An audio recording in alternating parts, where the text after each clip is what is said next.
Education isn't just about the 3 R's, reading, writing, and arithmetic. It also teaches our kids skills for life. One local school is working to help students have a positive impact on others around them through a program called Positivity Project. So this week on Dateline Schools, we're visiting St. Clair Middle School to learn about this Positivity Project. We talk with Principal Mike Domagalski. And Mike, I guess the first question we need to start is, what is Positivity Project? Well, I'm going to start it with this. It's everything.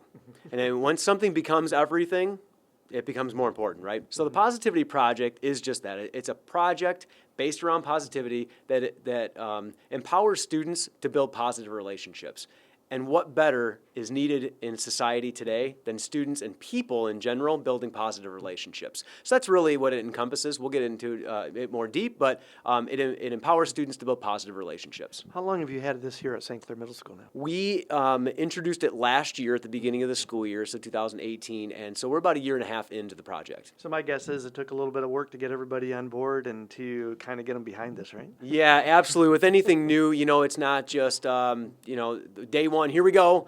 There's some bumps in the road, and there's some trainings, and there's some questions that need to be answered about it, and why are we doing this? Why do we need to do this, and so on and so forth. So absolutely, it took a little bit of time, but now we're full go. So your full staff is on board now? Our full staff is on board. Every staff has been trained, and this is what we do every day here at St. Clair Middle School. Is this something that's kind of part of a national project, or how did you happen to find out about this and bring it here to St. Clair Middle? It is. It's starting to gain more momentum due to the social emotional needs. We'll probably get into that in a little bit, but it's starting to gain more momentum. It started on the East Coast in New York, and it started with just one school. Then it went to a couple schools, and now then 100 schools, and now I think it's up to almost 1,000 schools. Mm-hmm. So it's starting to branch out because schools are looking for something to meet the social and emotional needs of their kids and each other, especially with the society and the culture we live in. And this Positivity Project does exactly that. Something that's pretty easy to learn and doesn't cost a whole lot to bring it, right? Yes and yes. Yep, it's pretty easy to learn, and it does not cost a whole lot to bring it to the school. We'll be back with more tomorrow